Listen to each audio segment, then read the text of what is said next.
Yo les gens, j'espère que vous allez bien. Aujourd'hui, on se retrouve pour une nouvelle vidéo. Et une nouvelle vidéo débrief du match entre le Paris FC et Angers. Match nul 0-0 entre les deux équipes. Un match très fermé.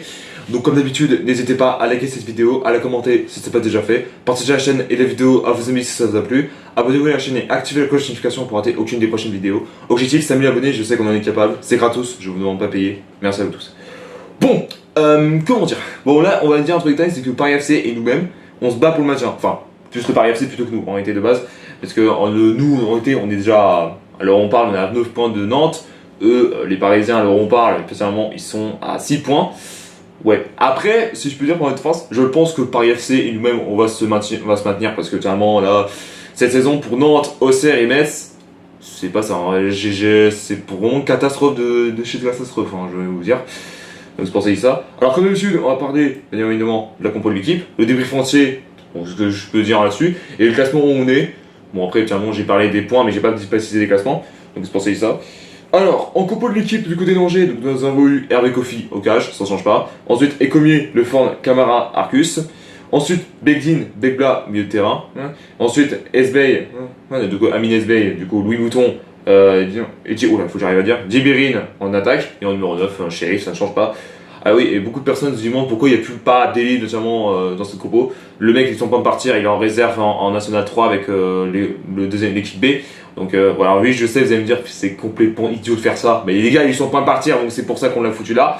Et puis là, je sais pas ce qu'il me fait. Donc là, tiens, est-ce qu'ils décident de partir là? Est-ce qu'ils partir là pour rejoindre l'OM? Ou soit, tiens, ils décident de rester jusqu'à la fin de sa carrière, du coup, cette année-là. Ben, reste à voir en réalité, donc du coup, voilà. Ouais, vous dire. Et ben, je peux vous dire que dans le match qu'il y a été, c'était très fermé, c'était plutôt serré.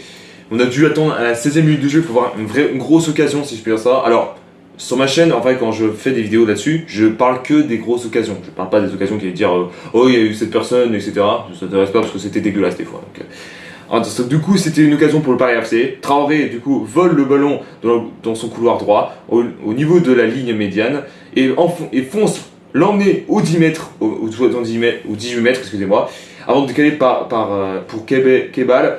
Le numéro 9, sans contrôle de la surface, en roue du gauche, son voit et se tire et a tutoyé le poteau, si je peux dire ça comme ça. Ça n'a pas touché, mais c'est à côté. Donc c'est pour ça. Après ça, il y a eu un jaune pour un joueur de Paris FC. Alors, faut que j'arrive à le dire. De Kolo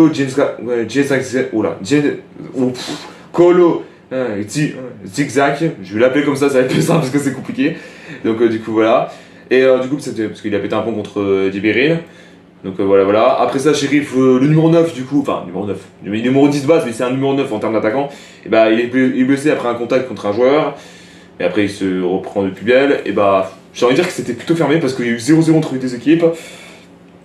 Ouais, après si je peux dire un truc de base, le nul me va, hein, je m'en bats les couilles en fait de toute manière.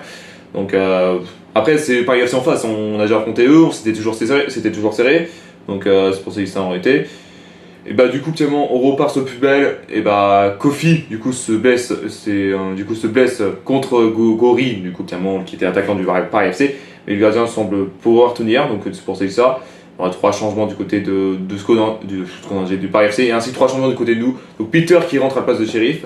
Voilà. Bracon Van Den Bomen. Alors pour ceux qui savent pas, c'est un joueur de l'Ajax qui a joué à Toulouse et qu'on l'a recruté. On l'a pas recruté, on l'a prêté, si je peux dire ça comme ça, pour cette saison. Depuis le temps que Abdelli part en réalité, donc c'est pour ça. Et du coup il remplace Djibérine et du coup Alvina, du coup qui a été beaucoup de sauveurs, remplace Amine Esbey dans la 61e minute de jeu. Après ça, du coup, 67e. Begbla a pété un plomb contre Camara. Et surtout que là, on aurait pu avoir le 1-0 tout de suite. Après que le Paris FC relâche un peu la pression, Angers, du coup, on part dans l'attaque. Et Van Den Bomen, parce qu'en fait, c'est un joueur que j'aime beaucoup en réalité de base quand il a joué à Toulouse. S'illustre, pardon, excusez-moi, j'ai mal dit. Avec une transversale super pile sur Alvina qui contrôle et qui en plus élimine Sangai et son tir touche la barre. Oh la vache, putain. Le gardien était battu en placement précis, donc là je suis dégoûté. On aurait pu la mettre en réalité de base. Après ça, du coup, 84e minute de jeu, du coup, Jacques Comier a besoin de soigner parce que il a eu un contact contre Traoré. Après ça, 2 minutes plus tard, c'est le Paris FC qui n'arrive toujours pas. Après que Colocho vole le ballon dans les pieds de Peter au 25 mètres et du coup, se remet dans le sens du jeu, fait résonner le poteau droit avec la frappe puissante et du coup clairement ça a touché le poteau. Ouais, même nous on n'arrive pas, hein. C'est pour ça que c'est ça. Donc du coup voilà. Et deux doubles changements du côté d'Angers, donc un de Lilian Raoussewa qui rentre à la place de Begdin et Anine qui rentre à la place d'Ecomier. Et ben j'ai envie de dire qu'après les 7 minutes du temps additionnel, il y a eu un hors-jeu du côté de Alvina. Dommage parce que en réalité c'était le but. C'était vraiment le but de la victoire. Et ben après ça du coup 2 minutes plus tard, il y a eu un blessé, Traoré qui s'est pété un plomb. Ouais, bah, c'est un joueur en particularité, c'est un joueur à nous quand, du coup, qui a blessé Traoré. Donc c'est pour ça que je dis ça. Bon, pas trop grand chose à dire. 0-0 entre les deux équipes. Alors on part les 11e.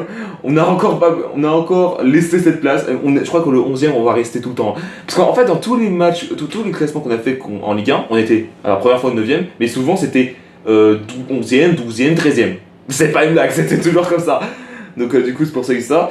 On espère bien se réveiller parce que finalement là, pour commencer le début de 2026, bah là ça commence mal. 2 défaites, 1 nul, un contre le Havre et un contre le Marseille.